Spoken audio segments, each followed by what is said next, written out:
11 pada akhir surah Bani Israil, Allah menyuruh kita dengan ucapan firman-Nya Allah, wa qulil hamdulillah, maka ucapkanlah alhamdulillah. Kemudian pada akhir ayat daripada ayat terakhir pada surah Bani Israil ini, Allah menyuruh kita lagi mengucap wa kabbirhu takbira, ucapkanlah takbir, mengagungkan Allah dengan seagung-agungnya. Kalau kita renung, ada tasbih, ada alhamdulillah, kemudian pada penghujung ayat itu ada ucapan takbir, mengagungkan Allah. Pada awalnya Allah ucapkan tasbih, pada penghujung ayatnya Allah ucapkan takbir, menyuruh kita bertakbir. Ada apa? Ada apa pada surah Bani Israil?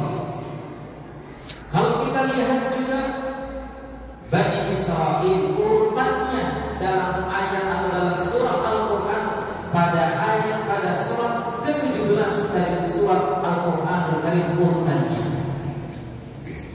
Kemudian kita menarik kesimpulan nanti ada kewajiban yang Allah perintahkan kepada Nabi Muhammad SAW, yang di sana juga ada angka 17, yaitu 17 rakaat setiap hari, setiap malam. Kemudian kajian fikih berbicara bahwa arkanus shalah sab'ata asyara, dalam kitab Safinatul Najah bahwasanya rukun salat itu 17 rukun daripada rukun salat.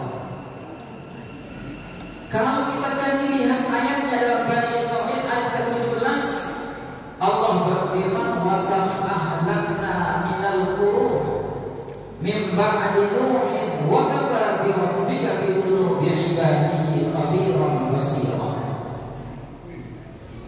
Allah berbicara, Allah berfirman dalam ayat ke-17 juga pada Bani Israil, betapa banyak, kata Al-Quran, betapa banyak Allah telah membinasakan kaum-kaum setelah kaumnya Nabi Nuh alaihissalam.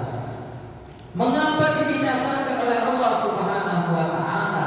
Maka runutnya ternyata Allah membinasakan, yang salah satunya mungkin terkait dengan peristiwa Isra Mi'raj itu, ternyata tidak peduli kepada bagaimana kewajiban sholat.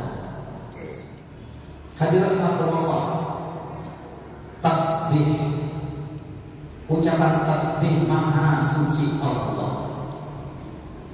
Allah ingin bercerita kepada kita sebagai umatnya, hambanya, bahwa sesungguhnya peristiwa Isra dan Mi'raj itu tidak hanya akal yang main, tidak hanya rasio pikiran seseorang manusia, tetapi sesungguhnya peristiwa Isra dan Mi'raj itu adalah di luar nalar manusia, di luar pikiran manusia, adalah keimanan kepada Allah Subhanahu wa ta'ala.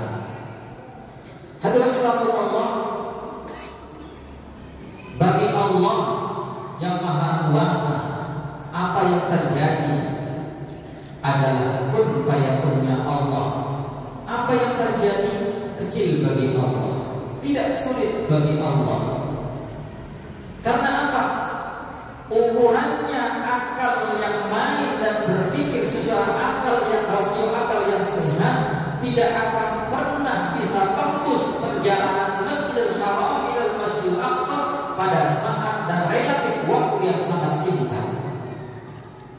Tetapi karena Allah yang maha kuasa, Allah yang maha memperjalankan hambanya, maka kuasa bukan kepada hambanya, tetapi kuasa hanya miliknya Allah Subhanahu wa ta'ala.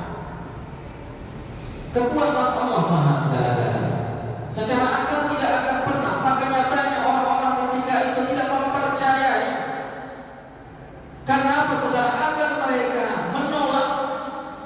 Tapi Abu Bakar As-Siddiq radhiyallahu anhu, salah seorang sahabat, tidak pernah mendustakan apa yang dilakukan oleh baginda Nabi Muhammad sallallahu alaihi wasallam. Karena apa? Allah yang punya kehendak. Secara akal viral dalam media sebuah masjid di Amerika Serikat selamat dari kobaran api.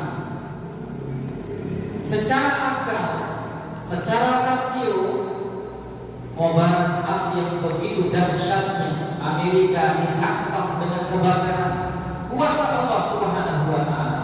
Secara akal dinarak dengan jauh lawan Amerika ini, dinarak dengan jauh lawan bersiap dengan Amerika ini. Kenapa? Segala-galanya canggih bagi mereka, tapi caranya Allah beda. Tidak pernah terpikir oleh akal pikiran manusia Amerika ini akan kebakaran. Di tengah-tengah kebakarannya Amerika ternyata sebuah masjid diselamatkan oleh Allah Subhanahu wa taala. Secara akal, ditame akal, begitu dahsyatnya kebakaran itu, ternyata sebuah masjid rumahnya Allah diselamatkan. Siapa yang maha kuasa? Allah. Siapa yang